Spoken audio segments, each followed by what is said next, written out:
Welcome to Indiana Sports Beat Radio. So for the thousands in attendance and the millions watching around the world.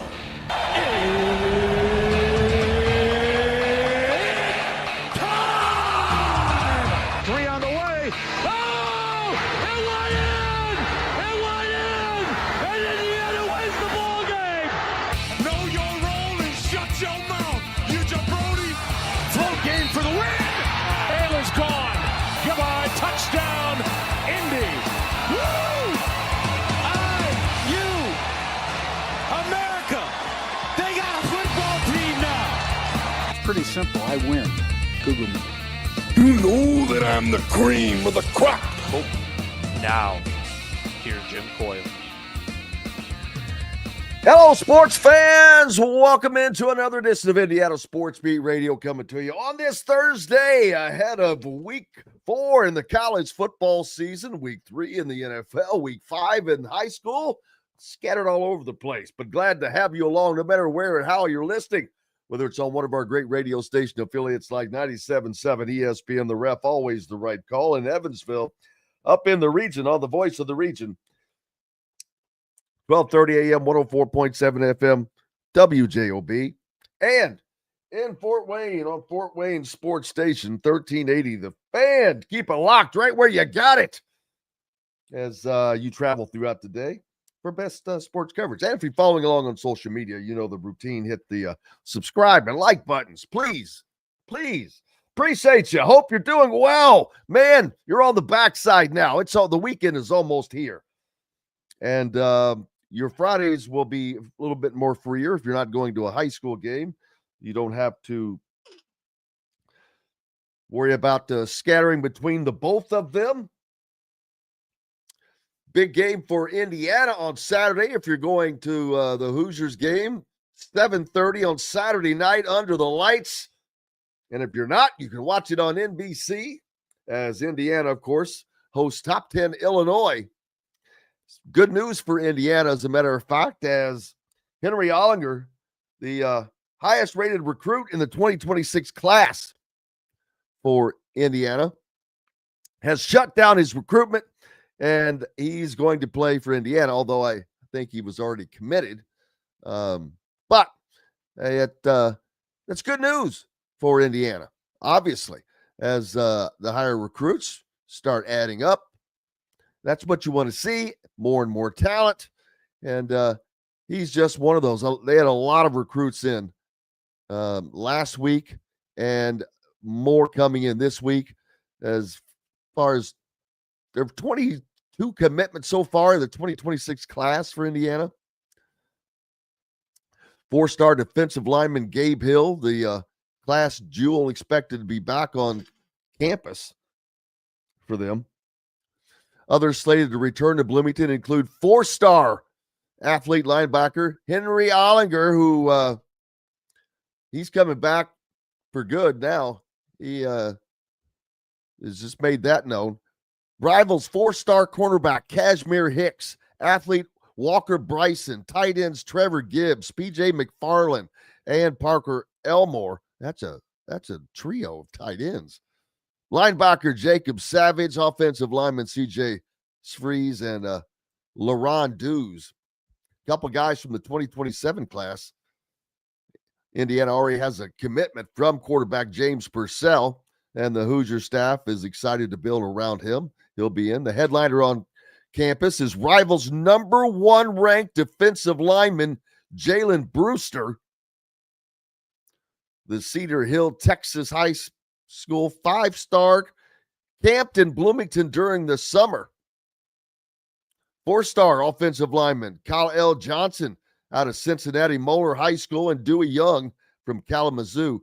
Big group of potential recruits here, or recruits for Indiana. Big weekend. Got a nice commitment or a finalized commitment out of Ollinger.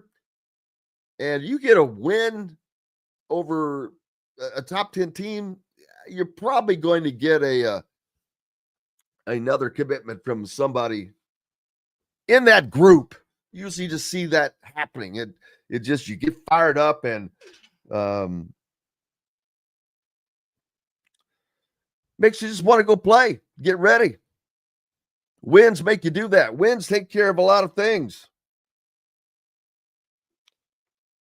Wins take care of a lot of things. Coach Griff joining us on the program today, so we'll get that predictions and all of that put to the test, as well as the rest of the Big Ten schedule this weekend. Dustin Schutte and Matt Taylor from the Colts. Full lineup tomorrow, by the way. Bill Bender from the Sporting News will be with us. So looking forward to that. And so that'll be fun. Of course, the rest of the gang, as we get closer and closer to game day in Bloomington. And man, it's just going to be a great environment. Cannot wait. Weather will be good. And I don't even know how many people to imagine will be out there tailgating. More than will be going to the game. That's for a fact. And the fact that they get to have all day to tailgate. A bonus. That is a bonus for sure. Don't forget to get your college pickups in for ISB. I'm dropped out of the race after my second week buffoonery of forgetting to lock in my my picks. We have a single leader at the moment, and I was trying to get that pulled up, but we'll get that. But yeah, man, got it separated. It's made it a little different this year with the weighted picks. You weight your own picks. So that has made it fun. I think it's made it different. How's your weekend shaping up?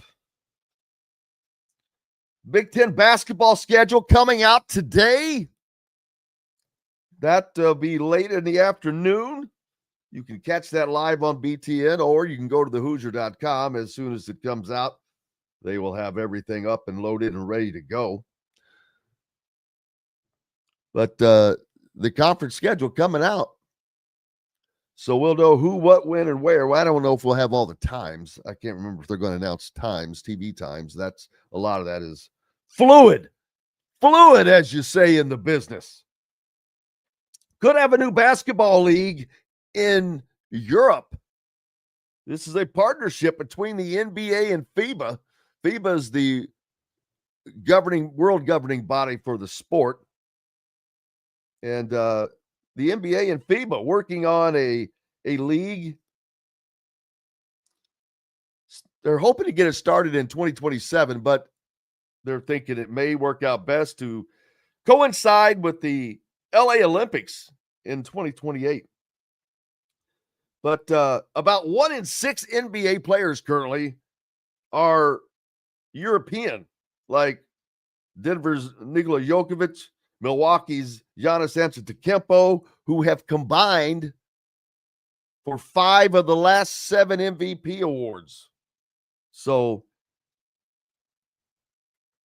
that's something to that's a feather you can stick your cap in. But some big time names, kind of along the lines of the soccer names, man. Manchester, etc.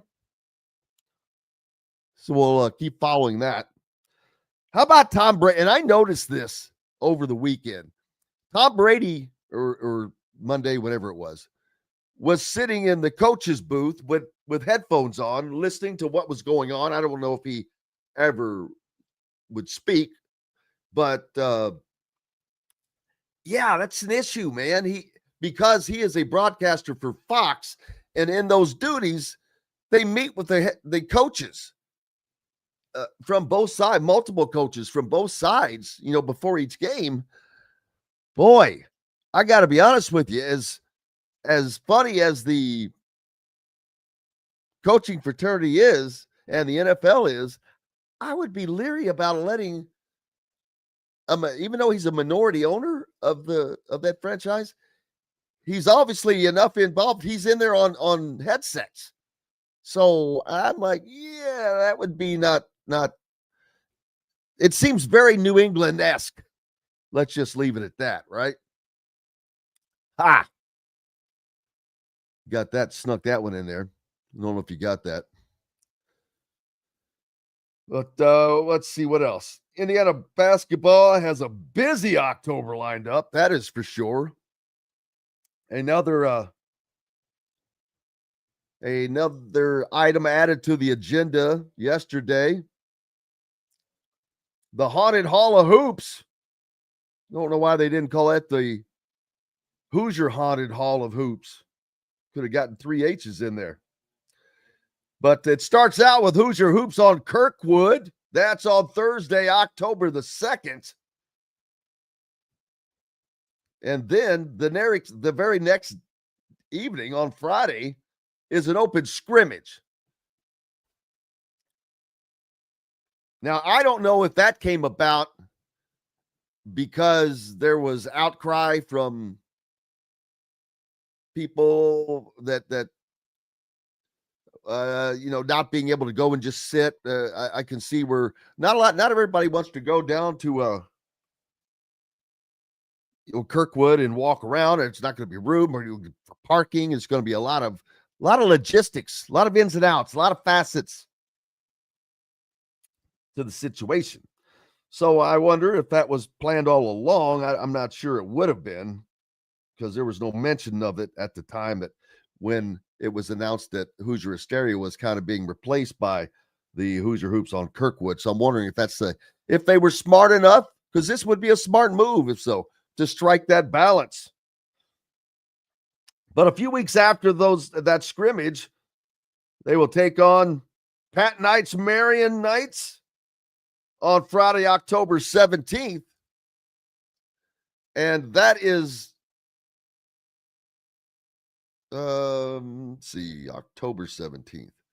That is the week of the Michigan State game, which is at home, football side of things. Then they play Baylor on Sunday, October 26th in Indianapolis. And that is followed up by the Haunted Hall of Hoops on Thursday, October 30th at the Simon Scott Assembly Hall. So that's a busy month for Indiana basketball, man. It's about to kick off and get going. And there's Big Ten Media Days coming up. Forgot about that. Got to throw that on the docket. I believe that's October 9 in Chicago. Cheryl Sizemore will be at the Baylor game, as a few of her friends as well. I'm quite certain of that. Quite certain of that. As that's a busy schedule. A little bit busier than it has been in recent times. Big weekend coming up in Bloomington, of course. Purdue will be in South Bend at Notre Dame, and facing a very a Notre Dame team that is probably, let's just say, refocused after starting the season 0-2. They've got to run the table to make it in, and it should be fairly easy with their schedule, but not quite. They've got USC on there, and I think USC is going to be a formidable opponent this season. Big Ten games on the matchup for this weekend. Maryland heading to Wisconsin. That could be an interesting game. Wisconsin, I think, still going with the backup quarterback. Well, we'll see. Oregon State is at Oregon, so that's kind of that should be a breezer for Oregon, who I think might be the number one team in the country. I've said that for a few weeks, and I see that I'm not wrong. I've seen some other people talk about that as well. Notre Dame, number 24 in the AP poll, still at 0-2, as I mentioned, hosting Purdue. Of course, number 9, Illinois, travels to Bloomington, Indiana, to take on the Hoosiers and Kurt Signetti. 7:30, NBC Peacock on Saturday night. Washington is at Washington State. Boy, Washington State got slobber knocked last weekend. So Washington, another team on the rise. They're one of the teams that has had some great metrics. Michigan State goes to USC. It should be a decent challenge for USC, but it'll be interesting to see how that game ends up. He thinks that Indiana wins by 10 over Illinois. I'm not going to disagree with that. I am not going to disagree with that. I could see a score of something like 34-24. Kind of what I'm seeing. But you never know. This could be a higher scoring game. I mean, you've got a great passing attack like the Illini do. Doesn't take much, man. Yes, we will do a post-game show, even though it will be late. I expect that game won't get over until, let's see, 11. I'll go with 11 o'clock. Let's take our first break so we can get to Coach Griff and talk more about all of this football stuff. Appreciate you being with us. Back with more Indiana Sports Beat Radio and Coach Griff after these messages. Andy Moore Honda is Bloomington's #1 Honda dealer for a reason. Buy a new Honda and get a 3-month break from car payments. That's right, no payments for 90 days. That includes the all-new, all-electric Honda Prologue, and you get it for just 0.9% financing. Or the 2024 Honda Ridgeline Black Edition or the Honda Accord LX, both for just 1.9% financing. Get more to your door from AndyMooreHonda.com, Bloomington's #1 Honda dealer and your best place for new and used vehicles. If you're looking for a new home in the Indianapolis area, you need Cheryl Sizemore from Brick and Ivy Realty. Cheryl Sizemore has over 2 decades of experience, and that could be the difference in getting the home you want in today's tough housing market. Reach out to Cheryl at CherylSizemooreSells@gmail.com or 317-701-0838. That's 317-701-0838. Let Cheryl Sizemore sell or find your new home today. Huddle up, football fans. Tailgate season is here, and nobody gets you ready for game day like Academy Sports and Outdoors. Swing by your local Academy store or shop online at academy.com to find everything you need, from grills to jerseys and more. Be a watch party legend with gear from top brands like Nike and Under Armour, all at unbeatable prices every day. With 8 Academy stores across Indiana, including our Bloomington location, fun can't lose, and neither can you. Gear up today at Academy Sports and Outdoors. Zach Browning here to tell you about an offer you simply can't pass up. If you're looking for the best coverage of Indiana football and basketball, which includes recruiting, weekly chats, podcasts, as well as access to the best national team out there, then look no further than thehoosier.com. The best part, it's just $1 for the first week. Oh, and did I mention that you get a full year of access to The Athletic when you sign up? You can't beat the coverage, and you can't beat the deal. So head over to thehoosier.com today and sign up for just $1. It'll be the best decision you ever made. Welcome back, Indiana Sports Beat Radio on this Thursday, a beautiful Thursday, a beautiful day to be down at Fritz Lick playing golf. Unfortunately, that's not what I'm doing. I'm working here with you guys. My man Brendan Sweeney, not sure if he's in town, but man, they've got a new course going on down there. I need to get him back on and talk about that again. We were down there just recently for the media day for the Corn Ferry Tour Championship, coming to Fritz Lick again, where they will be hosting that for last year, this year, and 3 more years after that. But got a Bloomington native that making some noise there. Making some noise. But, yeah, they've got a new course going on down there, Coach, to add to their other championship-level courses they already have, which are first stunningly beautiful. Just to go there and walk around is a treat in and of itself. But anytime you go down to French Lick, you get transported back into time. Yeah. And it's such a relaxing.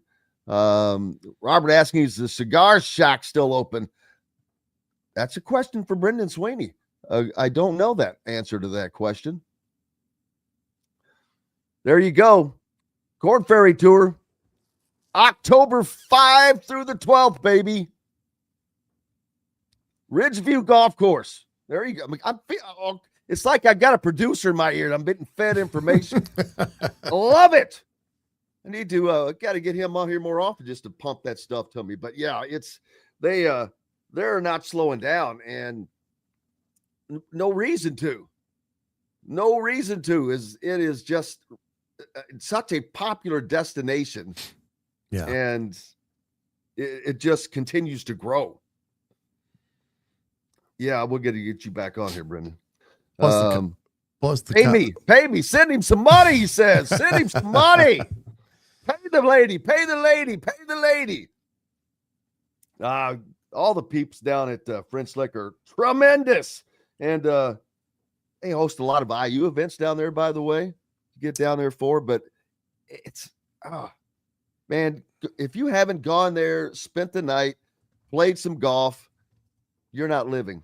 And that new course is someplace where you could go with family more, because it won't be quite as challenging as, let's say, the Donald Ross course, which is a challenging putting nightmare for me because they're challenging. But boy, the Pete Dye course, it's just a thing of beauty. It's like you can look in every direction, and it's like looking out at a painting or a portrait, especially like in the early morning, the late afternoons, towards sunset. It's one of the highest places in the state, by the way, there in Orange County. So yeah, get down to French Lick, baby. I can't wait to get back down there. That happens to the Corn Ferry Tour Championship coincides with Indiana being away in Oregon. So if you're a golfer, get out and see some great golf at a great place. There you go. Plus the casino down there, right? Oh yeah. Casino. Oh yeah. It certainly is. Hey man, welcome aboard, Coach Griff. How are you? Good day, sir. Doing well. Just getting prepared for tonight, doing all the things ready for the show tonight. Talk about this ball game Saturday. Is there a game Saturday? Yeah, it's just a game. Just another. That's what Signetti said. That's right. Just another game. That's almost exactly what he said, right? Yeah. Plus, he said that they're really good. Well, it's just another game, and they're really good. Two things can be true at the same time. That's right. Two things can be true at the same time. He's a man of wisdom. He's a man of few words when he knows he needs to be. That's right. That was what somebody was, I can't remember if it was on BTN or another sports channel. They were talking about how much Signetti has kind of moved into the back row instead of the front row this year in terms of what he says, how he says it, very, very more subdued, I guess you would say, in that regard. Let's wait to see what happens after they beat Illinois. Yeah. Yeah. I think he's just waiting for that time. I still think, I don't know. I still think it will depend upon, I think Indiana's being undervalued right now. Yeah. And to back that up, the point spread, did it move to 5.5? It did yesterday in the afternoon. Now, I don't know if it's gone back down or not, but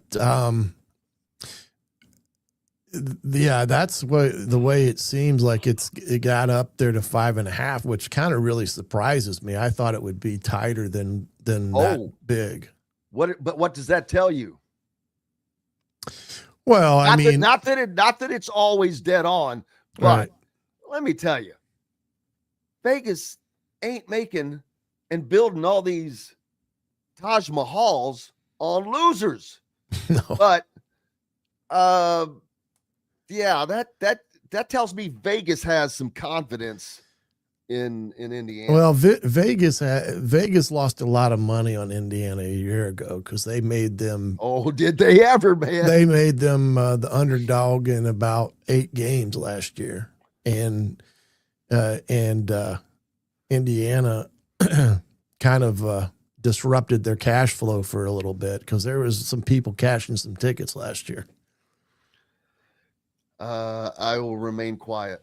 Sure, but so but I will say this, like the idiot that I am, I kept thinking of what would have been great bets had I thought of it at the time. First of all, you could have, I forget which game did they not cover? Michigan was the first, but there was one at the start of the year. I can't remember if they covered in the FIU game, but I don't think they did. Yeah, I think that is accurate. But then week 2, week 3, week 4, week 5, week 6, whenever Michigan, you could have just made one bet and then just rolled it for like 5 weeks and done pretty well. Yeah, and I don't think my man Brendan, he knows. He's the king. Yeah, I can't remember if Ohio State covered the points in that game either. I can't remember what the spread was. But yeah, the spread has moved pretty, I guess, back and forth a little bit all week. I don't know what at this moment what it is. Like I said, that 5.5 was yesterday afternoon when I had checked it, and the over and under was like 52.5, which I was surprised. I thought that would be a little bit higher than what they had it at. But again, like you said, Vegas going to put a number there that's going to favor them, and 9 out of the 10 bets or 8 out of the 10 people that bet it. So, but it is look, I think it's a game that I think Indiana's defense is going to have to get after Luke Altmyers. Oh, absolutely. I don't Can't think let him stand back there and throw. That's right. Plus, they have a decent running game. They do. I would say their offensive line is their weakest part of their offensive side of the ball. They've given up, which is amazing because Duke doesn't lose that game. It's a much tighter game than what the score resulted in at Duke. Duke turned it over 5 times, 3 with inside their own territory. But so they also sacked out. Didn't they sack the Duke quarterback like 6 times? I mean, it was a high. He had, I think, 2 fumbles, if I'm not mistaken, mostly on scrambles where he was scrambling outside of the pocket. But that game was a lot tighter than what the score indicated because it was a 14-13 game at half. So it was a nip and tuck game. What Duke did is nip and tuck. They were very aggressive against Illinois. Of course, when the score started getting lopsided and they had the short field to drive, I mean, Duke had no prayer then. But you got to pick your time. Of course, you just can't say we're going to do this every time. But you've got to do things that confuse the kid because he's too smart of a quarterback. That's the thing. He can make all the throws. And if you let him sit back there in a pocket and you're just going to rush 3 or 4 guys every time, you may not get home enough. So they're going to have to be aggressive, and not just on passing downs, but even first down, because like you said, Fagan is a legitimate running back. He's like Kimby, he's 6'3", he's 255 pounds, and he's a load. And, they got some talented kids on the outside that can, go get the football. But, and then on defense, I just think they're quick. They're very quick. I don't think they're overly big on defense, but they have quickness, and they do a lot of different stuff with their front. And, you could see a 3-man front, 2 linebacker set, a 3-man set, 1 linebacker set. I mean, you got a multitude of coverages you'll see from them. They'll disguise it and roll it. So, this is a game Fernando's going to have to be smart on his ball delivery.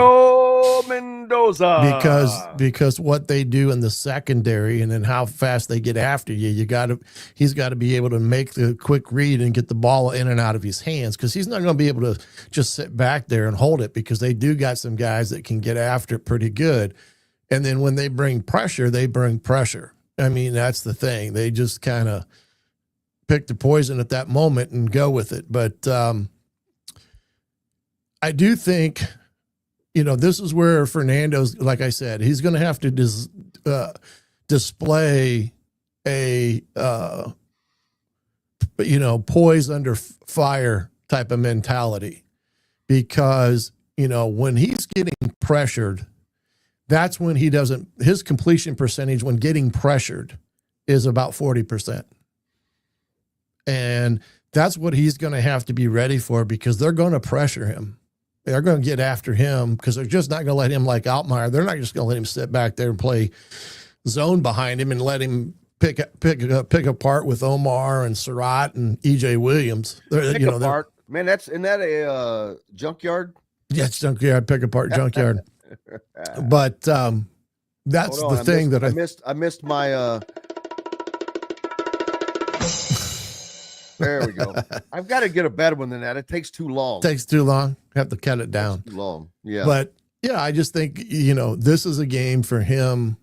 And I think it's the right game at the right time for him, because I think in the last 3 weeks, you've seen him make marked improvement in the offensive system, and him becoming very comfortable in and very confident in the scheme, because some of the throws he made against Indiana State, and I know people are going to say Indiana State, these throws, a couple of those throws that were touchdowns, he threw it into a tight window about 4 times in that game. And that just shows me a quarterback that's got confidence in not only his receivers, but in himself, that he can fit the ball in tight windows. And, he'll have to do the same on Saturday, because it's not going to be, a game where he can just sit back and pick people apart. And their secondary, I say, is pretty good. Well, and I will say this, and I've said it all week. The one thing, even though they were playing Indiana State, I always throw that caveat out, so we know that the challenge was not the greatest. It wasn't about the coverage. It was just about what I saw. I mean, it was almost, you could almost have erased the Indiana State players. I was just watching what Fernando was doing, going through his progressions at times, but also he was just throwing dimes, man, darts. These throws were crisp. They were on, and there's a damn moth in the studio tracking all these stupid lights. But yeah, no, you're right. And that's 2 weeks in a row where he has thrown multiple touchdown passes to a single receiver. 7 touchdowns to 2 receivers in 2 weeks in 5 quarters. Yeah. Yeah. Maybe. Because he did not play at all in the second half in the Indiana State game, and he didn't play in the fourth quarter in the game prior to that. Right. So that's another thing. Statistics, man, they should do these by quarters or halves. That's true. Quarters would be better. It would be a more accurate reflection of a production of quarterback's production. No question. Because if Indiana played, let's say that they had 3 straight games where they just kicked the ever-loving snot out of somebody, you're not going to see Fernando benched at not benched, but taken out at halftime against a Big Ten team. I don't think, unless they were up huge. But 3 quarters, you could see that a lot. So yeah, I think that would make a difference, because if you had 4 games where you only played 3 quarters or less, that's an entire game that you're not playing, but is going on to the average of your statistics. And I'm not as dumb as I look, am I? No, and that's kind of where the QBR rating comes into play too. It kind of gives you a little bit better understanding of how a quarterback is or isn't doing based upon the data. But I just think this is a game that, both offense and defense are going to have to be aggressive from the start. They're going to have to, go right at them quickly. Roman Hemby's got to be a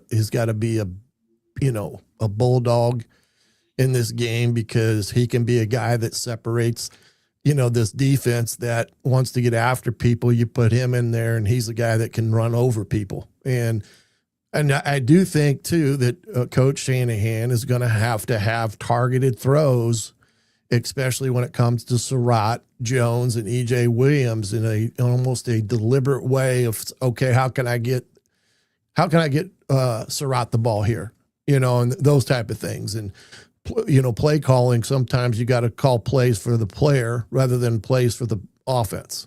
You know what I mean? Your focus and target is for that particular player. How do I get the ball in his hands? And there's a multitude of ways to do that. But I think they're going to have that type of game plan where it's an aggressive game plan, but yet targeted at their best players. I think that Fernando, that's something he realized after game one, where he was just out there getting his feet wet, so to speak. Not that it wasn't his first game, obviously. He's played a ton of college football, but in this offense and the scheme and all that's going on with these guys in game situations, but you could quickly see, the progression. Excuse me. I thought it was quick and obvious. How much? Well, we'll take a break. We've got lots more coming up. Coach Griff with us right now. Dustin Schutte's going to join us later, and as will Matt Taylor from the Colts, as they look to go 3-0. Man, what's going on in the wide world of football in the state of Indiana, baby? Daniel Jones. Back with more Indiana Sports Beat Radio right after these messages. Know a team or group needing a fundraiser? Boost Fundraising raises more money faster and offers the most unique and user-friendly online fundraiser in the nation. Your team receives personalized fundraising pages for each team member. Free team-branded promo gifts shipped to each donor. Boost Fundraising does it all. Sports teams, marching bands, charity causes, and community groups. Go to boostfundraising.com and be sure to enter the promo code COYLE, that's COYLE, to receive a discounted fundraiser. Whether it's a night out with the family, after work with colleagues, or catching the game with friends, Bubba's 33 is the place for you. Bubba's 33 offers a mouthwatering menu of selections that are all made from scratch every day. The portions are big, but the prices are small. And with over 50 big screen TVs, you'll never miss the big game. Bubba's 33, pizza, burgers, beer. Zach Browning here to tell you about an offer you simply can't pass up. If you're looking for the best coverage of Indiana football and basketball, which includes recruiting, weekly chats, podcasts, as well as access to the best national team out there, then look no further than thehoosier.com. The best part, it's just $1 for the first week. Oh, and did I mention that you get a full year of access to The Athletic when you sign up? You can't beat the coverage and you can't beat the deal. So head over to thehoosier.com today and sign up for just $1. It'll be the best decision you ever made. Huddle up, football fans. Tailgate season is here, and nobody gets you ready for game day like Academy Sports and Outdoors. Swing by your local Academy store or shop online at academy.com to find everything you need, from grills to jerseys and more.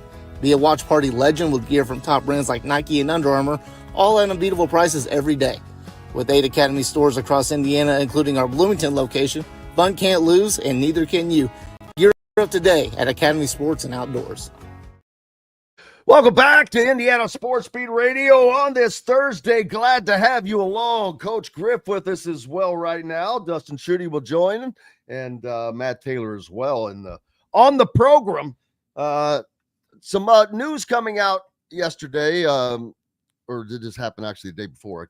I think actually. The NCAA eliminates the spring transfer portal window and going down to a single portal, but they have not approved the new dates yet in January. It was proposed for January 2nd through 11th, but that has not been approved yet because most of the coaches are okay with it, but the Big Ten coaches are not with it. And I understand, well, mainly the Big Ten coaches at places like Ohio State and Michigan and Oregon and probably Penn State, because they expect to be playing in the CFP during this time. And again, how in the hell can you have an open transfer portal when teams are playing? Now, it's very minimal amount of teams, I granted, and you can't just say, well, okay, if you're on this team, your portal gets extended, because that still might go into the start of the semester. So, as I like to say, a lot of ins and outs, a lot of facets to the situation. Well, yeah, and you're correct. The reason why it's the January 2nd date is because of the second semester that schools are getting ready to partake in. And if the kid's going to transfer to another school, he's got to get there and enrolled, because that's the only way he's eligible to participate in the, the entire deal and such. So that is going to be the thing for him that is going to be, that's why it's the way it is. Now, I'm in agreement with the Big Ten and most of the coaches. They probably need to move it back to the maybe middle of January, or the day after the national championship game, or 2 days after the national championship game, and keep it open for X amount of days. Then you don't have the situation where you're trying to recruit kids while you're preparing for a playoff game or whatever it may be. Sometimes I think they do it not to penalize those schools, but to say, how much more transfers do you need on a team that's already geared with already 4 and 5 stars? You know what I mean? It's almost like they're trying to say, look, you go that far, you've got the best players in the country. Why do you need to be in the portal? I kind of feel like that's kind of what they take a stance against the teams that are the best teams, to try to create more parity, I guess you would say. But it's all has to do with the academic calendar.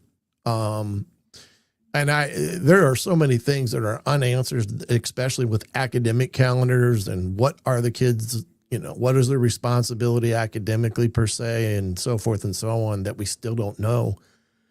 I mean, are schools being still graded about how well they graduate their players and things of that nature? I mean, there's so much that we don't know, but I like the fact they went down to 1, and I think that gives them a chance to just do what they need to do, and then not worry in the spring about having another transfer window where you could lose guys. But on the flip side, you may be able to pick up some guys, which Indiana has the last couple of years during that portal time.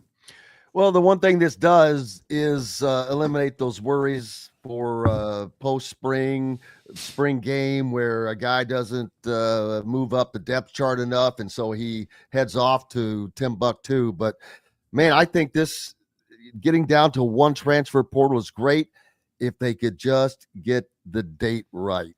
Mm-hmm. Why would you not? Is it? I guess it's just the majority of coaches are not going to be playing it during that period. Yeah, that's like I said. To be honest with you, but the majority of good teams are going to be playing, because even if they're not in the CFP, the mini bowl games that still go on, and we had seen such an uptick in players staying for bowl games, which I think that could still be maintained through rev share.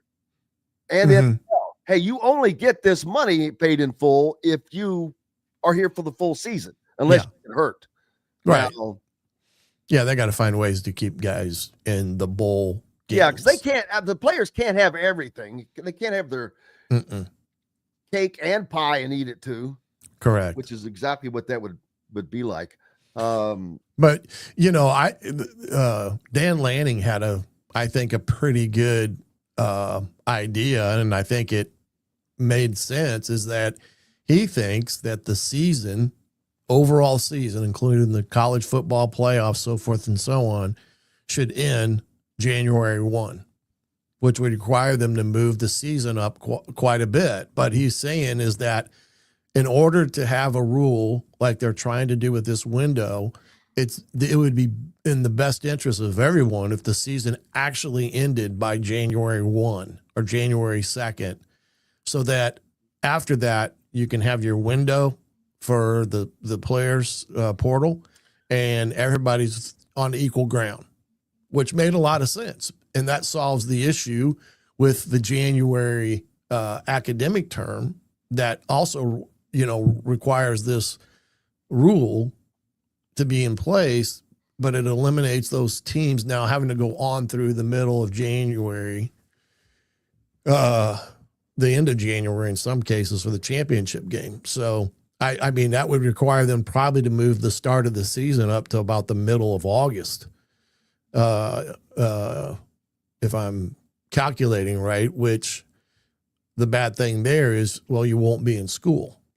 You would have weekend games and not have anybody else on campus. Joe comments, says, this entire mess rests with the NCAA. Yes, it does. They refuse to compromise, and now the pendulum has swung so far in the players' favor. It's a complete mess. I agree with that as well. Now, I'm not going to say that it wouldn't have gotten to this point anyway, but had they been smarter than they were, it would have been a slower, more gradual process, probably easier. Or is it just easier to just rip the Band-Aid off, man, and to eventually get to the point where they're trying to get to? To go along with this, there is something called SCORE, S-O-R-E, that is an act that is trying to be pushed through Congress. And try to pull that up, but it is, I forget what the acronym, see if I can pull it up. Student Compensation and Opportunity Through Rights and Endorsements Act, SCORE Act, passed through the committee in the House of Representatives, a milestone no sweeping college sports bill had reached before.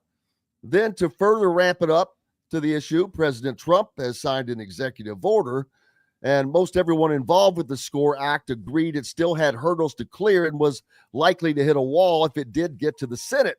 Still, there was optimism bringing the bill, but now it's in limbo.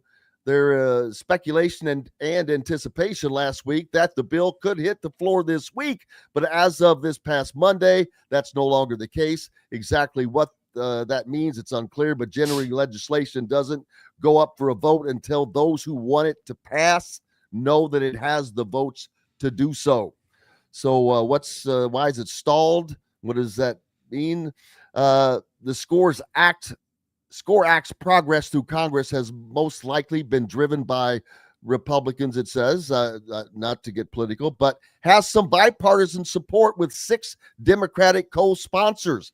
It checks the boxes that college sports leaders have been looking for in federal legislation: a limited antitrust exemption for the NCAA and the conferences, the preemption of state laws that created a patchwork of rules and regulations, and the prevention of college athletes from being deemed employees.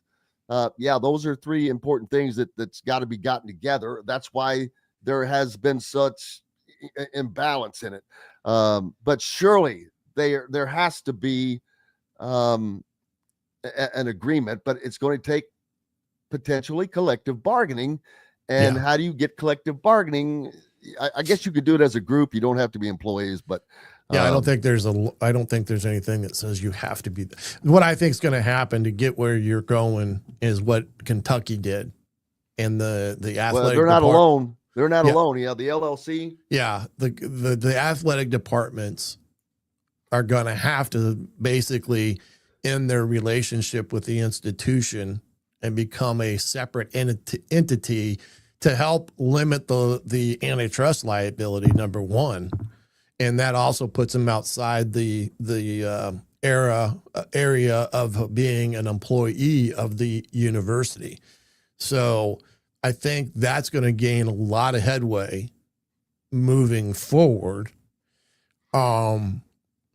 as time moves forward, because I think that's the only way that you're going to help the matter is the athletic departments are going to have to be outside the realm of the university and not, including the staffing of those athletic programs. They'll no longer be employees of Indiana University per se. They would be the employees of the LLC, which creates another dynamic in some of the aspects of how their labor laws are written in each and every state, as it pertains to higher education. So yeah, it's going to, like you said, it's going to take time to move through this. We're going to be in this situation for quite some time before all the I's are dotted and T's are crossed. And I do think one of the factors that will hold that bill up is the aspect of collective bargaining. And there's entities outside of right now that are. Well, but it doesn't limit them in pay. There's nothing about pay per se. That's a good thing, and it doesn't give them anything to gripe about. But one of the sticking wickets part is even though you'd think that they would have an advantage with the Republicans holding a 6-seat advantage in the House and having some bipartisan support, but you then enter Cody Campbell, billionaire businessman and Texas Tech booster who has emerged as a major figure in the debate over how to save college sports. Campbell says the SCORE Act gives too much power to the NCAA and doesn't do enough to protect Olympic and women's sports from being cut. Well, first of all, this has nothing to do with, in my opinion, protecting that. You cannot run a business the way NCAA athletics have been run at universities. Mm-hmm. Let's just be frank. None of those programs make money. All of those programs lose money. Be clear on that. So why, on God's green earth, they're not going to take away one woman. If they had to take away a women's program, there would be a men's program that went away as well. So don't get started on that jive. Right. That drives me nuts. You have to look at it as a business. It is a business. It is a multi-billion-dollar business, and you have to run it as such. Football is the engine that drives the train, people. It's the only reason some of those programs have life. No question. Being honest. Well, and that's why I think the collective bargaining issue is going to be a hot button topic. What I was trying to say there was there are already entities outside the scope of this that are recognized as trying to become the leader in the quote unquote player collective bargaining movement and wanting to be that driving force or the head of the players union, if you want to call it that, that would negotiate all these things, and some of the things they're going to have to be talked about too is like, how many practices is a kid going to have to go to after the, when you go into the off season where they're doing A, B, C, and D. And I've seen one proposal is when they're in competition, they're not in class. So that's crap. They would take the bulk of their classing in the off season would be in football, it'd be winter and then through the summer, which they already do now. So it's a matter of, how you do things. So there's so much things that 12 hours is a full class load. And you can take 12 hours during the semester that you're playing sports. Nobody said it was going to be easy. You're getting paid to do it. Oh, yeah. I don't have a problem. I'm like, no, I would not back that. Want to see what else was said that I just saw that drove me nuts. But there were two, a Republican from Washington and a Democrat from Washington. Oh, states of Washington. They say the score is good for power conferences, not so much for the rest. Again, I'm sorry. Mm-hmm. How is that different than now? The ones that aren't a part of the power conferences are not. They are what they are. They're not going to be playing for a national championship. No. There will not be a non-P4 school, save for Notre Dame, that will be playing for a national championship. So again, Right. Doesn't matter. It doesn't matter. Hey, we've got to take a break. We've got more coming up. Dustin Schutte is going to join us. Matt Taylor will join us. Coach Griff is with us.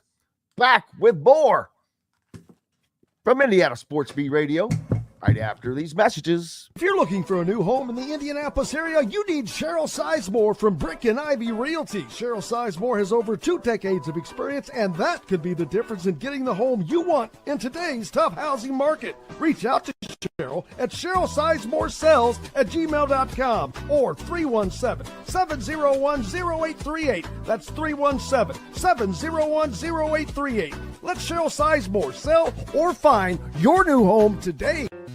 When it comes to apparel and promotions, Freethink has you covered, literally, whether it's 24 or 200 shirts for sports leagues, businesses, or groups. Freethink Apparel and Promotions can also create your very own merchandising store. Freethink Apparel and Promotions did it for Indiana Sports Beat Radio, and they can do it for you. Whether it's screen printing, embroidery, digital printing, promotional products, vehicle wraps, or anything else under the promotional line. See what Freethink Apparel and Promotions can do for you at freethinkapparel.com. Huddle up, football fans. Tailgate season is here, and nobody gets you ready for game day like Academy Sports and Outdoors. Swing by your local Academy store or shop online at academy.com to find everything you need, from grills to jerseys and more. Be a watch party legend with gear from top brands like Nike and Under Armour, all at unbeatable prices every day. With 8 Academy stores across Indiana, including our Bloomington location, fun can't lose, and neither can you. Gear up today at Academy Sports and Outdoors. Whether it's a night out with the family, after work with colleagues, or catching the game with friends, Bubba's 33 is the place for you.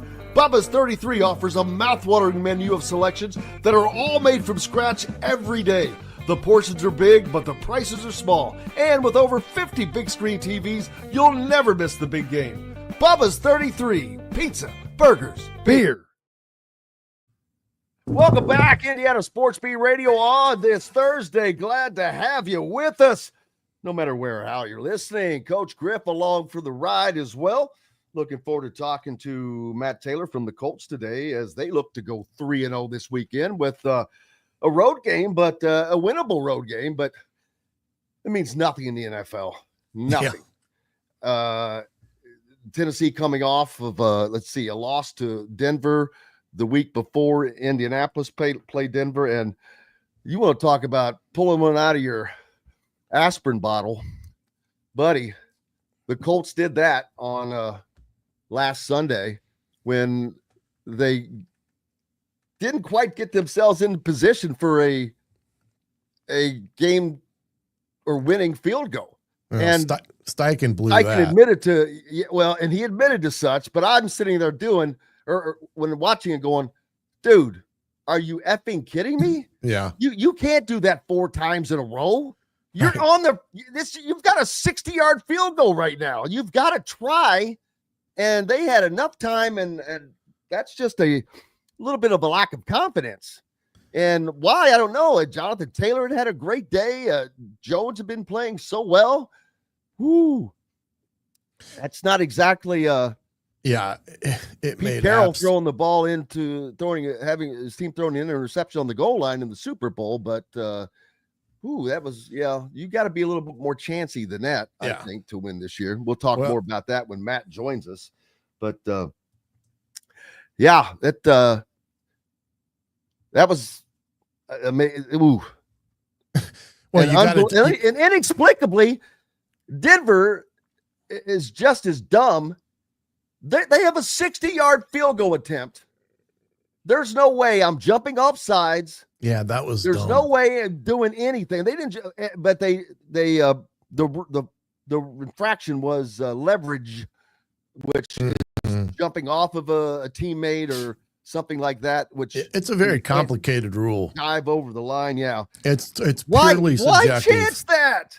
No, I get you. Why chance that?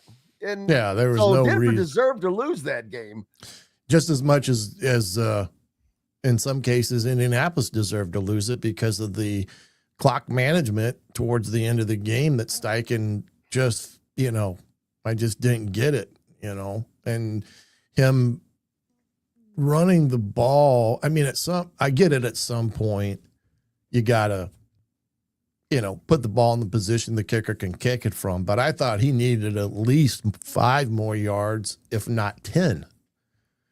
So it was to at least give him a guarantee that this kid's got enough leg to get it there.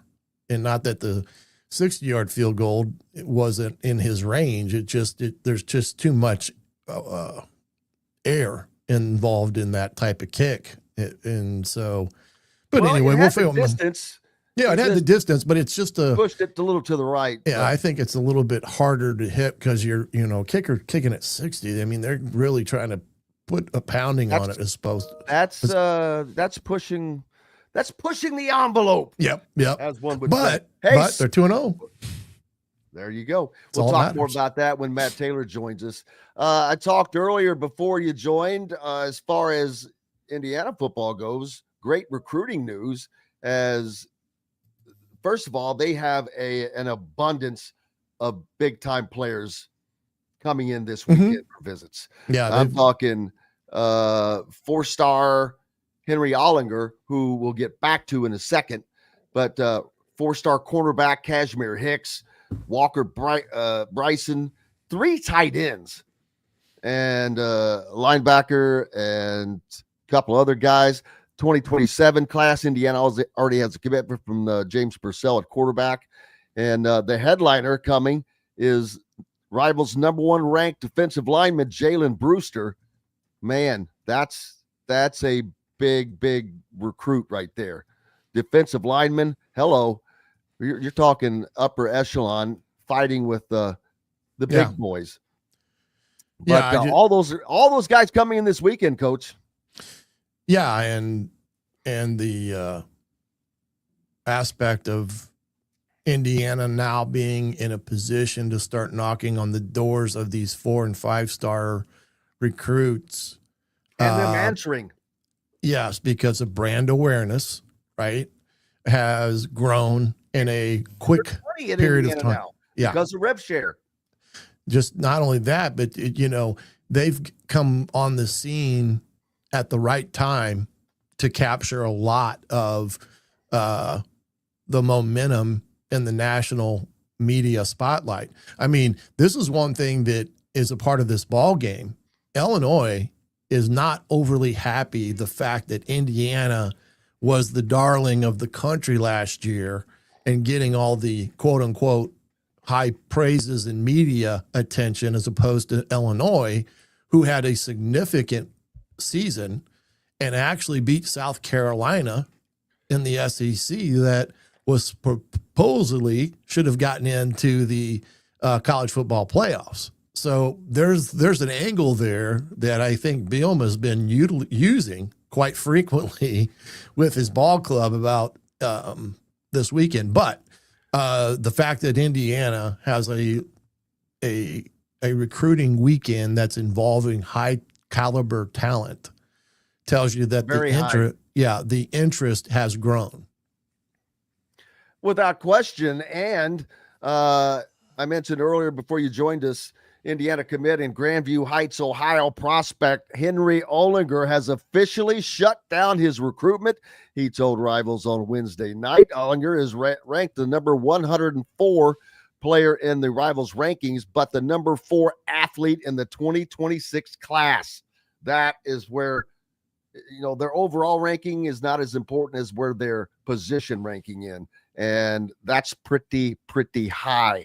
Initially, he chose the Hoosiers in April over Iowa, Miami, Boston College, Rutgers, and Virginia. But shortly after, Ohio State started to ramp up its interest in Ollinger, even visiting him a few times following his commitment. Ollinger was recruited by programs as a running back and a linebacker, but he'll play linebacker at Indiana, 6'1", 213 pounds. He's been a standout player over the course of the last 2 seasons. He did rush for 1,700 yards, averaging 12 yards per carry as a junior, and racked up over 2,000 all-purpose yards while scoring 32 touchdowns with 0 fumbles. He led the team in tackles, averaging close to 12 per game. He had an okay year. Yeah, I would imagine. That's an athlete. Is exactly what he is as an athlete. My breakdown of him is still probably there somewhere on the Hoosier.com. That's probably because I did him over the summer after he recruited or committed. And he is a very talented kid that, like you said, he has great speed and he does have great lateral quickness that makes him a great fit to be a linebacker. And especially with Indiana, what Indiana likes to do. And so again, this is all a part of the foundation that Coach Cignetti is trying to build up so that they don't have to commit to having to go to the portal so heavily each and every year trying to find, a dozen players or 15 players that have to be ready to come in and play when the foundation and growth is happening in his own program. So this is just another step in that direction. And Hendry is a talented kid. He's a smart kid too. I mean, he's not, he's a bright kid. And I think he's going to be a kid that Indiana is going to be tickled to death to get him out on the field and in the weight room and see how far they can get this kid to go, because I do think he has a tremendous upside as well. Yeah, and it shows that I think you may have mentioned this earlier, but it's starting to have that effect now. Winning at Indiana is starting. Mm-hmm. They see, okay, this is for real. And but then again, rev share, don't think that is not that's equal the playing field in a lot of ways. Absolutely. Now, it doesn't mean that doesn't mean Ohio State and Michigan and all that doesn't have bigger NIL war chests. They do, but this still gives a lot of schools the possibility of getting players of this ilk. Yeah, I think Indiana's war chest in the NIL is pretty darn good. Now, it may not go as deep. It's not going to, I wouldn't put it that way if you're going to compare it to Michigan or Ohio State. I mean, we know what has been rumored they paid for the freshman quarterback. No, I understand that. But what I'm trying to say is that it's got some of the depth that maybe some of the top program has. It just doesn't have enough of it to broaden it across multiple players in terms of how you spend those dollars. Now, when it comes to NIL, I'm still trying to learn what are the ramifications there, because technically the schools are not supposed to have any say so in how a kid earns NIL dollars. I don't think they have a say so per se. They can assist them in probably meeting, making connections, but any deal that is struck has to go through the NCAA NIL clearinghouse, which that's another issue that's going to be settled in the courts eventually, because as soon as the first time the NCAA, if it's hasn't already happened, says, no, this deal is not viable. It's outside of the parameters for viable market worthiness, or et cetera, they're going to sue. Mm-hmm. I mean, what do you think is going to happen until there has to be, I think college football is going to need a salary cap. Sorry, lack of a better word. Yeah, that's what they've already talked about. I've heard that mentioned several times, even by coaches. But that would only fall under the rev share, because NIL is outside of that, and you cannot limit the ability for make money. Hey, before we finish that conversation, let's go ahead and take a break. We'll get Dustin in on the conversation. And just so he knows, we're just talking about the differences with rev share and NIL, and what NIL can do for players and how that is differentiated between the two. The schools are supposedly removed from NIL, but let's be honest here. They might be removed by having an office down the hallway, removed in that manner, but they are working hand in hand. You believe me on that. We got to take a break. Dustin Schutte's going to join us next. Coach Griff is with us here on Indiana Sports Beat Radio. Back with plenty more right after these messages. The ISC Sports Network is your home for sports content across the Hoosier State. Find us live on TV and streaming or archived on our website and our app. The ISC is your one-stop shop for the content you want to see, including high school sports, college sports, and other great events throughout the year. Subscribe to our streaming service and get access to it all. ISC. Local lives here. Know a team or group needing a fundraiser? Boost Fundraising raises more money faster and offers the most unique and user-friendly online fundraiser in the nation. Your team receives personalized fundraising pages for each team member. Free team-branded promo gifts shipped to each donor. Boost Fundraising does it all. Sports teams, marching bands, charity causes, and community groups. Go to boostfundraising.com and be sure to enter the promo code COYLE, that's COYLE, to receive a discounted fundraiser. If you're looking for a new home in the Indianapolis area, you need Cheryl Sizemore from Brick and Ivy Realty. Cheryl Sizemore has over 2 decades of experience, and that could be the difference in getting the home you want in today's tough housing market. Reach out to Cheryl at CherylSizemore@gmail.com or 317-701-0838. That's 317-701-0838. Let Cheryl Sizemore sell or find your new home today. When it comes to apparel and promotions, FreeThink has you covered, literally, whether it's 24 or 200 shirts for sports leagues, businesses, or groups. FreeThink Apparel and Promotions can also create your very own merchandising store.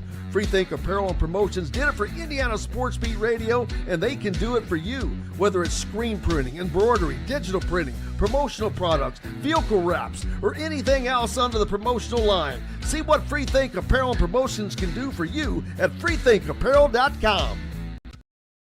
Welcome back, Indiana Sports Beat Radio on this Thursday of week 4 of the college football season.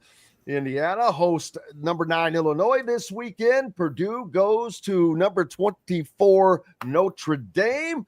And riding in on that train, you know him, you love him, you can't do without him.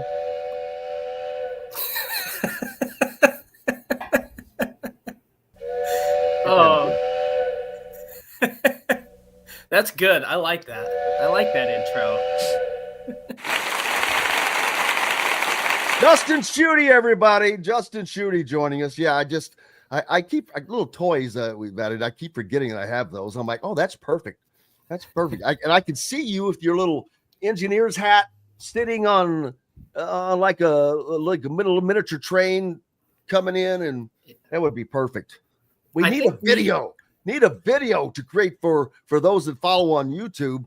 Little video intro of you in that very thing. I think, oh boy, got to find somebody that's better at it than me. But just a picture of you riding in with the conductor's hat on top of the little train. That'd be something, huh? I think we used to have in our house one of those wooden train whistles, and I'm pretty sure my dad threw it away one night because we would just annoy everybody in the house. I can only imagine why. I can only imagine why. Appreciate you being with us out there. Dustin Schutte from SI, Boilermakers on SI, as he covers boys in West Lafayette. Coach Griff with us as well. And, it wasn't easy last week, although Purdue played surprisingly well. USC, I think, was affected by the travel. That we see that happen a lot. But, man, no worries about that this week. It's a short trip for Purdue, but it might be a long trip home as Notre Dame has started the season 0-2, and they are not going to be happy. They not only need to win, they need to kick some butt. Yeah, and it reminds me of last year when, going into that game, Purdue had felt pretty confident, at least from the fans' standpoint, because Notre Dame the week before had lost to Northern Illinois. And so you felt pretty good about that. And now you enter a similar situation where Notre Dame's going to be out to prove something. 0-2, and both of those losses, they've had really good chances to win. So the Boilermakers are going to have to be ready for Notre Dame's best shot. It's a home game for the Fighting Irish. It's a chance that it's their best chance to get a win on the board so far this season. So it's going to be interesting. But last week I thought, you look at the final score and it looks like it wasn't that close, 33-17 USC. But really, Purdue moved the ball extremely well. They got into the red zone multiple times, 3 interceptions in the red zone. I mean, it's a completely different game. Even if you wipe away that pick 6 in the third quarter, it's a completely different football game. So I think that I mentioned this before the season. There was never going to be like a Kurt Cignetti type turnaround for Purdue. I think there was too much roster turnover. I think the schedule was too difficult.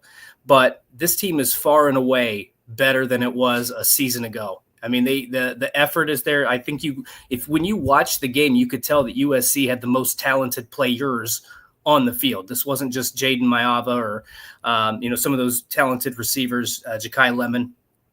There were a lot of positions where Purdue got beat, but yet they hung tough and they gave themselves an opportunity.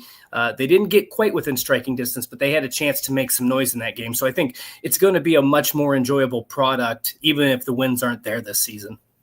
I agree. And I kind of already had a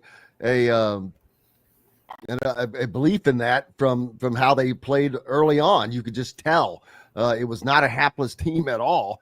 And hopefully after they get past Notre Dame, they'll have they've got more wins in them. I don't doubt that at all, because they are far from the worst team in the Big Ten. That will belong to UCLA for the remainder of the year. What a mess they're in. But this is a mess Purdue was in the last year or two. Yeah. And you get the right guy in, and you see what a difference it can still make in today's college game. Tell you what, we're going. Dustin, can you stay with us and stick around for the next segment? We're going to pull in Matt Taylor in now from the Colts. Boy, we got it all going on. Purdue, Notre Dame, Indiana, the Colts, Matt Taylor to top it off. Hello, Matthew. Good morning, gentlemen. How are we doing? Wonderfully. Dustin Schutte from Boilers on SI, and Coach Griff with us as well. The Colts, my kingdom for the Colts, as they go 2-0 for the first time since 2009, but they've got a shot to go 3-0. It's a road game, but Tennessee's beatable. But man, in the NFL, if we've learned anything, it's any given Sunday. Yeah, for sure. I mean, it's been nice. I mean, it's been really, really refreshing to watch high execution, precise execution at that. And I think that's the biggest thing for me that I'm most impressed by. I mean, check out these stats. The Colts are the first team in the history of the NFL to score points on the first 10 possessions of a game. They're the only team in the history of the NFL to not punt in each of their first 2 games. They haven't had a turnover yet on offense. They're racking up almost 900 yards through the first 2 games of the season. They scored 62 points. Daniel Jones is number 2 in the NFL in passing yards, and he's top 5 in completion percentage and passer rating. I mean, this level of execution is reserved for like middle of the season, like right around Thanksgiving time, when you start really kind of humming and finding out who you are, and you get all your playmakers involved, and you build up a lot of rapport and synergy. You don't see this right out of the gate, especially for a team that has a new quarterback. So it's incredibly impressive what they've been able to do. I think it all kind of harkens back to the intensity and how hard I think training camp was. It was a very physical camp, and famously Shane Steichen, the head coach, said that we're going to drill and did end up drilling over 400 more plays during training camp this year than they had done last year and in the recent years in the past. So I think that's all kind of coming to fruition, and it's high level execution, and it's really fun to watch right now. And I think the most exciting thing about this team going forward is that it looks to be sustainable. It looks to be very transferable, which gives you a lot of hope going forward for the rest of the year. Yeah, I'm sure that there's no doubt about that. And Shane Steichen, not that he will, because lots of games left to play, but he's got to be walking around with a little air in his chest right now. I mean, feeling good about his decision. He knew what he was doing, and that has shown to be the case thus far. But they have a chance to go 3-0. When's the last time they started 3-0? That same year that you mentioned, 2009. That was the year where they started the year 14-0. And then, infamously rested the starters at the end of the season, didn't chase perfection. They ended up making the Super Bowl that year, But that was the year that's probably most going to be remembered for coming up short against the Saints in the Super Bowl. The football gods were, oh God, that interception. I'll never forget. Yep. Yeah. Ah, boy. Yeah. Ha. Ooh. I wasn't even involved in that game, and that's something that would haunt me forever. I couldn't get by it. But well, it's a very lightning rod situation. If you remember, 15, 16 years ago, the Colts had everything wrapped up with 2 or 3 games left in the regular season. They couldn't improve upon their, number 1 seed status in the playoffs. And so Bill Polian was very much an advocate of resting guys. These guys go through so much, wear and tear throughout the course of the season. If we can rest these guys towards the end of the year, we're going to do it and take that opportunity. And they did, instead of chasing perfection, trying to be the first team in the history of the league to go, undefeated in the regular season all the way through the playoffs. Well, I guess the Dolphins did it. What was that year? 1972, but you get the idea. So, that was a great season, but also a heartbreaking season because of how it ended in the Super Bowl. Speaking of perfection, Coach. Yeah, I guess you could say that Daniel Jones has won the hearts of many now that the Colts are 2-0 and he's number 2 in the NFL. So far, yeah.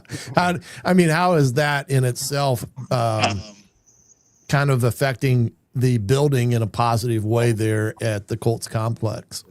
Yeah, if you look at Daniel Jones, I think you can look at a ton of other decisions that the Colts have made this entire off season, bringing in, or I should say moving guys to different positions along the offensive line, right? Matt Gonzalez goes to guard from tackle. Danny Pinter and Tanner Bortolini were locked into a center position battle in training camp. They decided to go with Tanner, and he's played really well through the first 2 games of the season. They draft Tyler Warren, and that looks like an absolute home run decision in the first round of the draft. So, all of the decisions the Colts have made, dating back to the start of free agency. By the way, Charvarius Ward, Cam Bynum are paying off in the secondary. The decision to move on from Gus Bradley to Lou Anarumo as the defensive coordinator. All the right moves, baby. They're pushing all the right buttons. But again, like you said, it's a small sample size. It's 2-0, but that's certainly better than the alternative. But they've been very much validated in all of the decisions that they made in the offseason, and they're paying big dividends. But the biggest one, like you mentioned, is Daniel Jones. And I'll say it. I've said it 100 times. I'll continue to say it. The biggest thing that impresses me about him is that he does not at all look like a guy that's only been here since March. The way that he's been able to, rally the troops, and it's really unfair what we do to quarterbacks, especially at the highest level in the NFL. Those guys have so much on their plates, and every play seemingly we judge them and we rank them. We've got quarterback power rankings every single week. They play with a huge amount of scrutiny on their shoulders, and what he's been able to do in terms of mastering the playbook, but also just the intangibles that come with the responsibility of a quarterback. You have to be, for lack of a better term, somewhat involved in instilling the culture of the locker room and kind of policing complacency, being a leader. You got to stalk out guys that maybe are on the fringe of buying in. And that's a hard thing to do, for a new guy. And again, this is a locker room that has a core of guys that have dealt with a lot of new guys. And Daniel Jones is doing just such a fantastic job of connecting with all of his teammates. And I think that matters. And, we say it all the time. It's kind of cliche in sports, but sometimes you just know it when you see it. And I think you see that this group has the it factor, and you don't really know what that is, but it's very important. And it just kind of shows up in the way that the guys, talk with one another and hang out with each other. And those good relationships and those good vibes in the locker room carry over to the game field. And it's just, it's very enjoyable to watch this team. And, that hasn't obviously always been there in the recent past. This team's missed the playoffs 4 years in a row, but it looks like this team is just a little bit different, a little bit more connected, more bought in. And for all the different reasons that has added up for that to be the case, it's pretty impressive the way that they've been able to get off to a fantastic start to the season. And Matt, I wanted to ask because, on paper, this is the NFL, right? So you're going to have a challenge every single week, but on paper, the Titans 0-2 haven't played well. I don't think nationally there's probably a lot of expectations for Tennessee, but just, is there one or two things that they do really well that can give the Colts some trouble this week? Well, Cam Ward's got a lot of Anthony Richardson in him. I mean, he is tremendously talented. He is oozing with athleticism. He's got great arm strength, and his buy-in is there. I mean, you're reading reports out of Nashville all the way back to, the spring and OTAs. I mean, classic rookie that's the first one in, last one to leave, wants to be there for his teammates. So he's got that character about him too.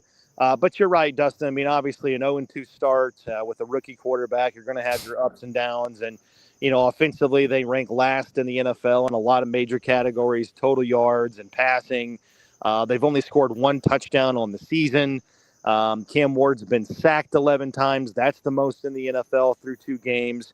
They've had to settle for a lot of field goals. But if you go back and you actually watch the game film, the sum of the parts are better than some of the collective individual parts, if that makes sense, of their defense. They don't have a lot of household names on that side of the ball, but they play good together, and that's kind of scary. And they've lost the first 2 games of the season, but again, if you've watched, they've actually led in the second half in both games. So they've blown a couple leads. They kind of melt down in the fourth quarter. They've suffered 23 penalties in the first 2 games of the season. So there's some self-infliction going on there. But, all can be righted with a division win. As we all know, it's the first division game of the season for both teams. So 0-2 can quickly go to 1-2. And especially when you get a victory against a team that's trying to win a division in the Colts, it's the classic case of, you play twice a year. So you win, they lose. It counts twice in the ledger, if you will, with those AFC South games. So it's a very, very important game for both teams. And I still think the Titans think in the back of their mind that, the season's not lost and they can right this ship with a big win against the Colts on Sunday. Well, absolutely. And go ahead, Dustin. No, I was going to ask, and I don't know, again, I think this is just because, Matt, I've heard Rick Venturi talk about this during the last 2 broadcasts, and I'm wondering, I'd like your perspective on this. 2-0, I'm not going to complain in any way, shape, or form about being 2-0, especially the way history has gone for the Colts. But is there at least a slight level of concern about turning those field goals into touchdowns in the red zone? I know they've gotten by with it. They were fine week 1 against Miami, but I've heard Rick Venturi and you kind of discuss it on the air, being able to turn, it feels like the next step maybe for that offense is to convert and turn some of those field goals into touchdowns when they get into the red area. Yeah, 100%. I mean, great point. I mean, that is probably the biggest blemish for the Colts. They've been perfect and so impressive in so many areas in the first 2 games. So it's tough to nitpick, but if you are, that's where you start. The Colts are 5 for 12 scoring touchdowns inside the red zone. So they actually, you can look at that one of 2 ways, right? The first way is like, man, that percentage isn't very good. And that's where games seemingly, boil down to, right? They're won and lost inside the red zone. Those are 4-point possessions when you don't score touchdowns and have to settle for field goals. So that's one way to look at it. The other way to look at it is, well, they've had 12 red zone drives, which is the most in the NFL, right? So they're moving the ball and they're getting themselves into a position to score. And that's sort of the silver lining in it is like, the Colts they've scored points on 12 of their 15 possessions so far on the season. So they're incredibly efficient, but they could just be even more efficient if they can find ways to execute at a higher level inside the 20-yard line. And again, that's a very nitpicking thing to do because every team is trying to be better in the red zone. The red zone's really hard, as you guys know. The field shrinks, the windows get tighter.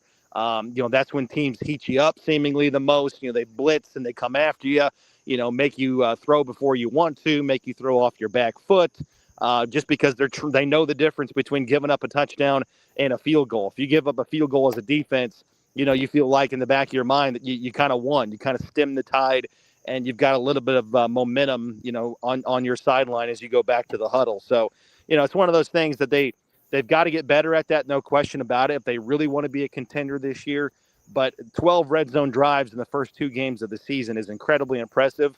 And I think water will find its level in that regard in a good way for the Colts. Yeah, I talked about the schedule earlier in the last week or whatever, but that normally we see a lot more divisional games up front. But weirdly, this season, the Colts schedule, their first 12 games, over half of the season, they play one divisional opponent, Tennessee. Now, they play them twice, ironically. Again, they'll be done with Tennessee before they get to another divisional opponent. But they play all of their divisional opponents virtually up front. But it's everybody until they get to the back half of the season. Yeah, but you know what, though? Sign me up for that, because I was going to say, is that better because you are better set to play your divisional opponents by then, I would imagine. And you know, I think people look at this conversation and they say, well, what the heck's the big deal and what's the difference? Because you got to play everybody. I figured they were saying, who are these goofy jack legs? You know, that's true too, right?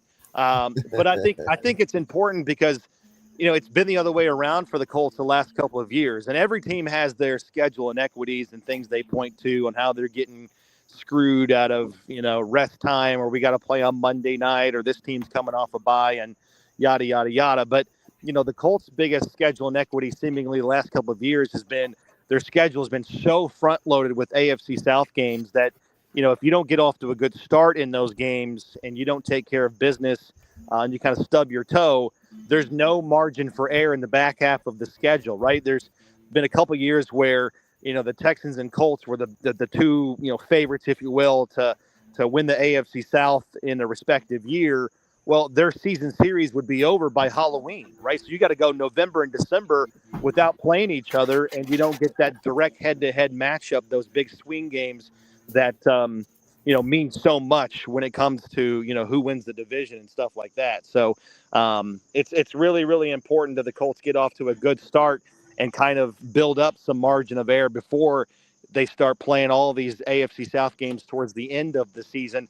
But I like that. I do. I think that's going to make the latter half of the schedule, you know, late November and December. It's going to feel like, you know, college football playoff play-in games, just like the one this weekend for IU and Illinois. That's going to go a long way in deciding if either one of those teams makes the college football playoff. So I like the fact that the schedule is backloaded for the Colts. They're going to feel like AFC South championship games, de facto playoff games. They're going to have a lot of weight and a lot of magnitude, you know, once the weather starts to turn. Happy National Cheeseburger Day from Fulton there, Matt. You mentioned Halloween. That gives me a great idea. I know what I'm going for is Halloween. I'm going as Matt Taylor, baby. Uh-oh. Oh, well. I don't know how I'm going to pull it off, but I think you just need a Coles gift card and you're all set. Right, little slacks and a polo and the same haircut that I've had since I was 13. I think you're all set, ready to go right there. It's not that hard. I look forward to it. One more thing I want to ask before you go is what your thoughts on Tom Brady. I saw in the game this week, I think it was a Monday night game, he's sitting in the coach's booth with headsets on, which, you know, he's a minority owner of the Raiders. He's a minority owner. But as a Fox broadcaster, he meets, last year they didn't allow him. This year they're allowing some things, but meets with the coaches and certain players, quarterbacks before each game. If I'm like, no, after I saw that, I'm like, no, I don't think so. I don't think I would like that much. Well, here's my take on it. And I don't mean to downplay your question. But if you've ever been inside these, they call them production meetings. So typically, you know, behind the curtain. So what typically happens is like, let's say you're, I don't know who's Tom Brady with. Is it Kevin Burkhardt on Fox? So, anyways, I don't recall. Let's just assume that it is. Okay, so Fox's top broadcast team has, let's say, they've got Raiders versus Seahawks this week. Okay. So the game is in Seattle. So what they typically do is they fly to Seattle on Friday and they'll meet with the home team, and they'll go to the team's facility or the stadium, depending on where the team works out of. And they'll have a production meeting with the team on Friday, the home team on Friday, and, sit down with the quarterback, the head coach, maybe the offensive coordinator or key player on defense. Okay. There's intel being discussed, but not like you think. It is very tip of the iceberg type of conversation. It's probably stuff that changes from the game to game. No. They're going to tell you, what we're watching out for. But again, not to downplay your question, but any moron can figure out what the other team's going to key on. It is very tip of the iceberg. It's not a whole lot of game. The production meetings aren't as deep as people think that they are. It's basically just sort of to get quotes, write down some information in case the game gets out of hand, and then kind of fill time with. And then they do the same thing with the other team on Saturday at the other team's hotel. So when the visiting team flies in on Saturday, the day before the game, they'll go to the team hotel, do the same thing with the visiting team. So again, Tom Brady's sitting, if he's a minority owner of the Raiders and he's sitting with the other team's head coach and best player, he's not going to come away with a whole lot of information and nuggets they can give to the Raiders to give them a schematic advantage. Matt Taylor, voice of the Indianapolis Colts. Make sure you're catching him on Sundays. And this Sunday, it's at 1:00 as the shoe is in Nashville to try to go 3-0. Matthew, I thank you as always. What are your thoughts on Indiana, Illinois Saturday prediction? I like it. I do. I like it. I wish I could be there. I like it a lot. I think it's going to be a great atmosphere. It's going to be one of the all-time great home games in the history of Memorial Stadium in terms of magnitude. But, I think Indiana, to me, I don't know how you guys have been talking about this game all week, I'm sure. But to me, this game has a lot of a feel, just as a fan, as an outsider. This game feels a lot like the Michigan game last year, where they've got a lot of talent on both sides of the ball. But Indiana being the home team, and I just think throughout the course of 4 quarters, they make a couple of plays here and there and kind of grind them out, and they win a tight, close game in the 4th quarter, similar to how that Michigan game went last year. I hear you. Matt Taylor with the Indianapolis Colts. Appreciate you as always, my friend. All right, guys. Be well. You as well, buddy. Matt Taylor joining us as he does each and every week. Brought to you by our friends down at Reynolds Family Dentistry down in Sellersburg for our Southern Indiana listeners. Make sure you go in and see Dr. J. Keep your smiles and the doctor away that way. The official dentist of Todd Leary and myself. Back with more Indiana Sports Beat Radio. The Griff, Coach Griff, and Dustin Schutte will ride his train back in as we'll be back for more Indiana Sports Beat Radio right after these messages from your favorite people in the world. Oh, that's Dustin Schutte and Coach Griff, right? Andy Moore Honda is Bloomington's #1 Honda dealer for a reason. Buy a new Honda and get a 3-month break from car payments. That's right, no payments for 90 days. That includes the all-new, all-electric Honda Prologue, and you get it for just 0.9% financing. Or the 2024 Honda Ridgeline Black Edition or the Honda Accord LX, both for just 1.9% financing.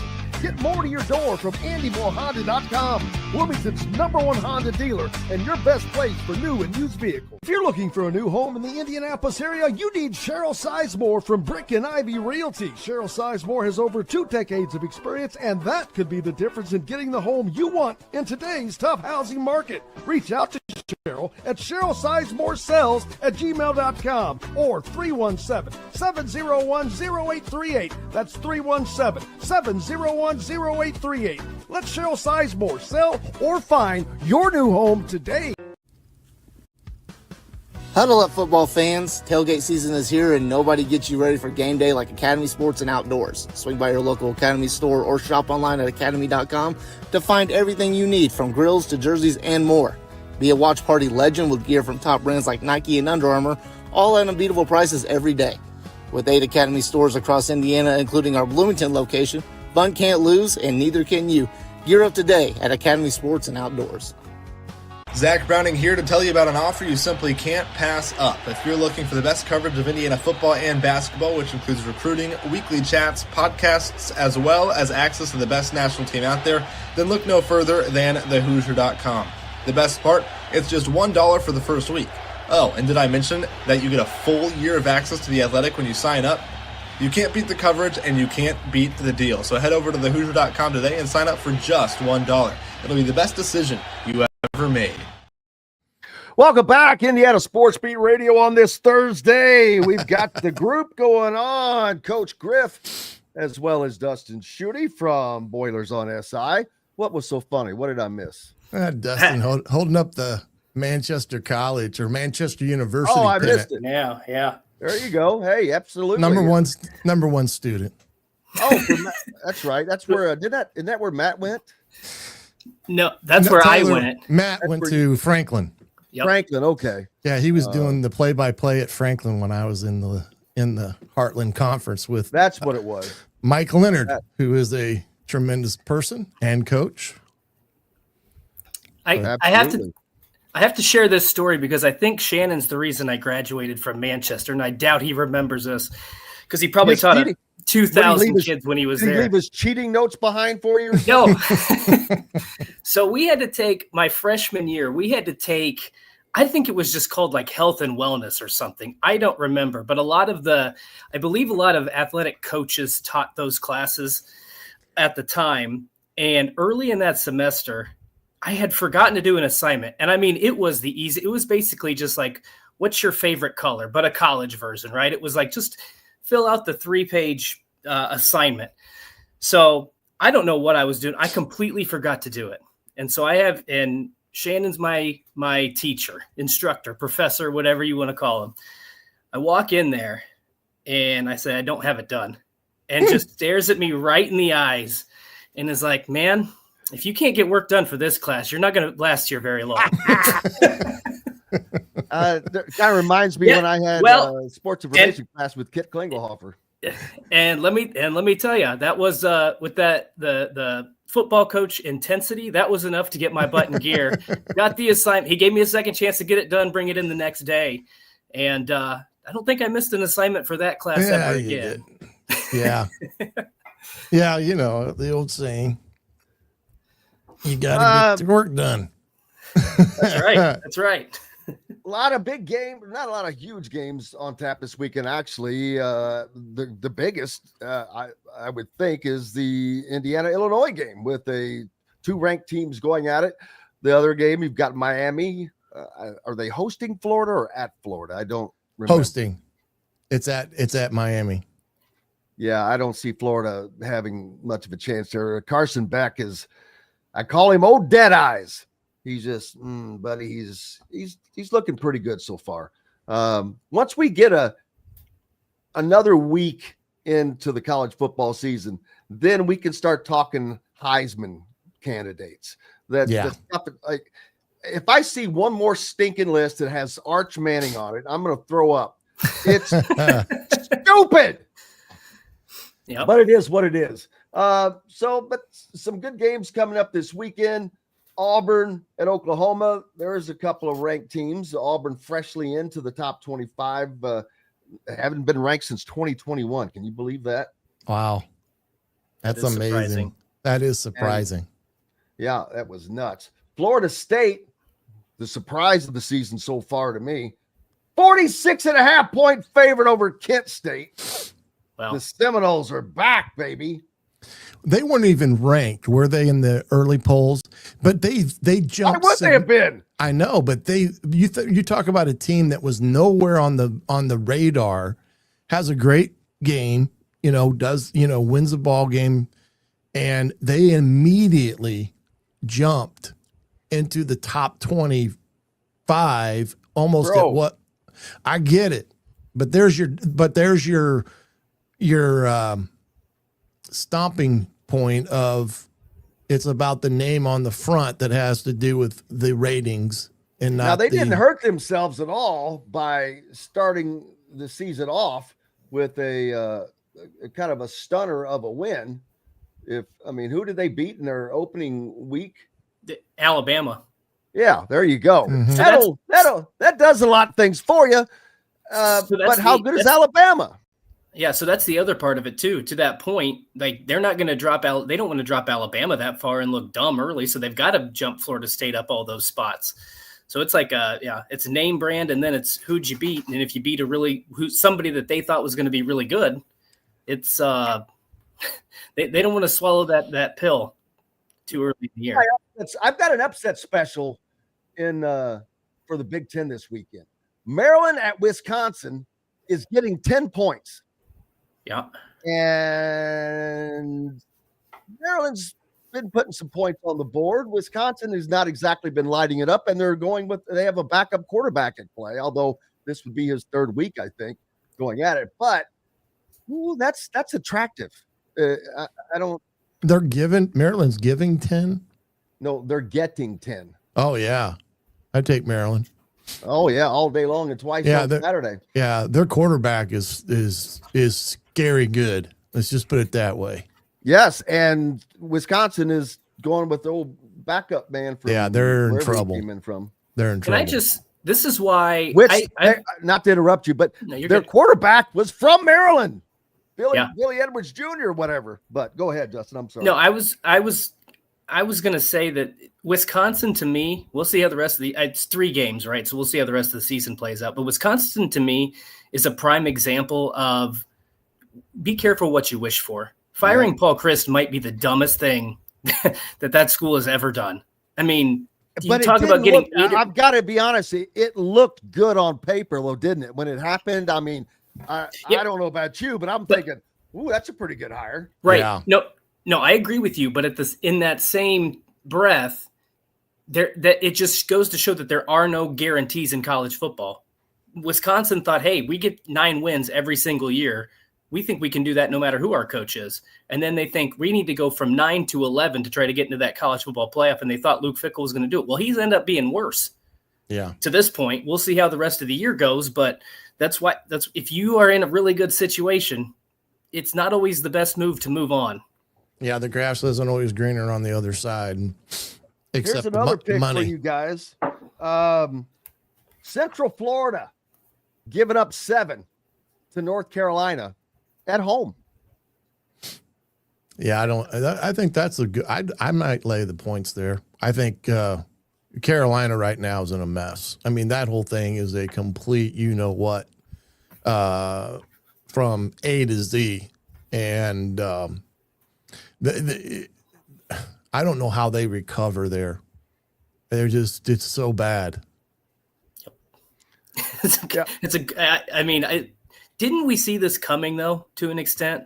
Oh, I don't see how things could be bad with how well it's gone with Coach Belichick and his girlfriend. I mean, it seems like just a beautiful. And you've got, is Bubba Cunningham still the AD there? A guy lining his pockets by getting his team in the NCAA when they didn't. Oh boy, we could just go on and on. Man, it's been a blast as always. Big thanks to Coach Griff, to Dustin Schutte from Boilers on SI. We're back tomorrow to do this again. Bill Bender from the Sporting News will join us, along with Todd Leary, Zach Osterman, and Alec Lasley from thehoosier.com. Guys, thank you, sirs. Tailgate tonight, 7:30. Come join me. Make sure you're following Dustin Schutte as well. Appreciate each and every one of you.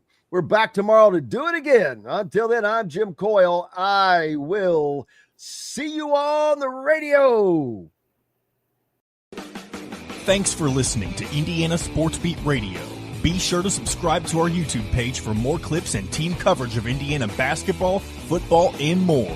You can also find full episodes and tons of other content on thehoosier.com. We'll see you next time for another edition of Indiana Sports Beat Radio.